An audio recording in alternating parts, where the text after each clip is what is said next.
ప్రియమైన దేవుని పిల్లలారా, ప్రభువైన యేసు క్రీస్తు వారి పేరట మీ అందరికీ వందనాలు.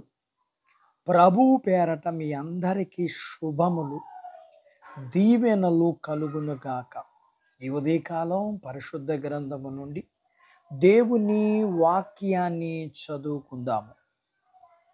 కీర్తన గ్రంథము 41వ కీర్తన 3వ వచనాన్ని చదువుకుందాం.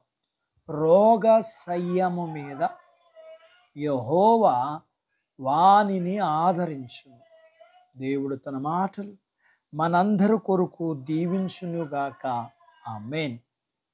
ప్రియమైన దేవుని పిల్లలారా, ఈ వాగ్దానం కేవలం పేదవారిని పట్టించుకునే వారి కోసం ఇవ్వబడింది.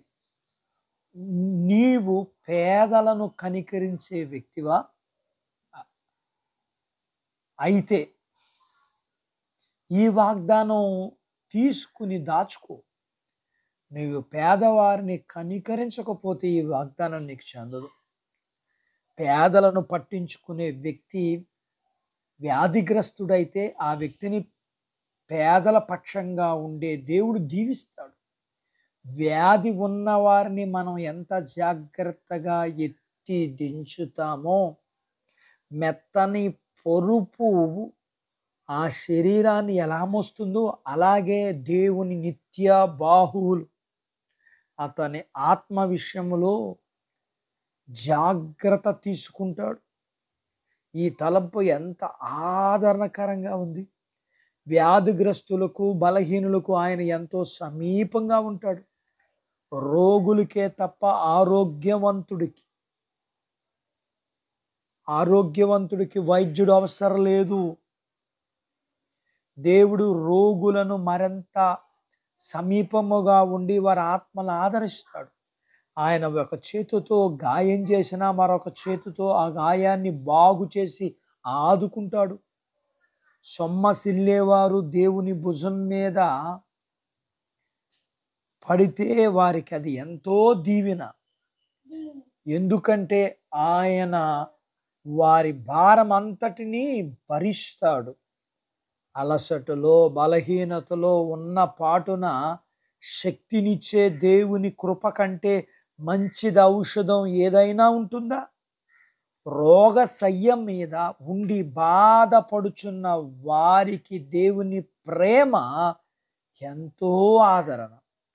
ఎముకల గూడులా మిగిలిపోయిన వ్యక్తి యొక్క ఆత్మను దేవుని ప్రేమ మహాబలవంతునిగా నిలబెడుతుంది. మన ప్రభువు లాంటి వైద్యుడు ఎక్కడ ఉన్నారు? ఆయన వాగ్దానాలకు మించిన టానిక్ ఎక్కడ ఉంది? ఆయన ప్రేమకు మించిన ద్రాక్షారసం ఎక్కడ దొరుకుతుంది?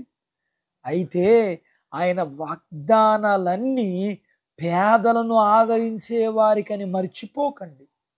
కాబట్టి ఈ రోజు నుండి ఇప్పుడే పేదల స్నేహితుడిగా, పేదలకు సహాయకులుగా మారదాం. అట్టి భాగ్యత దేవుడు మనకు దయచేయునుగాక. ఆమేన్. దేవుడు తన మాటలు మన కొరకు దీవించునుగాక. ఆమేన్. ప్రార్థించుకుందాం. నాతో పాటు ఏకీభవించండి. మమ్ములను మిక్కిలిగా ప్రేమించిన మా ప్రియా పరలోకపు తండ్రి, మీ పరిశుద్ధ నామమును బట్టి మీకు వందనాలు.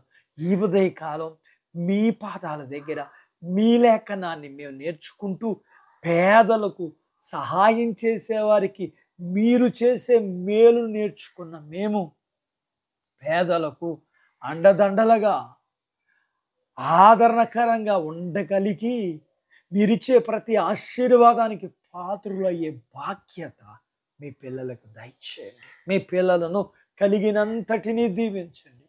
చిన్న బిడ్డలను, యవనస్తులను, వృద్ధులను, స్త్రీ పురుషులను దీవించండి. వారి చదువులు, ఆరోగ్యాలు, వారి ఉద్యోగ ప్రయత్నాలు, వారి ఉద్యోగాలు, వారి పొలాలు, పశువులు, చేతి పనులను దీవించండి. వివాహాలు కాని వారికి అవ్వటానికి, వివాహాలు అయిన వారికి గర్భఫలం ఇమ్మని, గర్భఫలం కలిగిన వారికి సుఖమైన ప్రసూతి ఇమ్మని, ప్రసూతి అయిన వారికి ఆరోగ్యం ఇమ్మని, మీ పిల్లలను కలిగినంతటిని మీరు దీవించి ఆశీర్వదించమని యేసు ప్రభువారి పేరట స్తుతించి ప్రార్థించి అడిగినవన్నీ పొందుకుని ఉన్నాము తండ్రి. ఆమెన్. దేవుడు మిమ్మును దీవించునుగాక. ఆమెన్.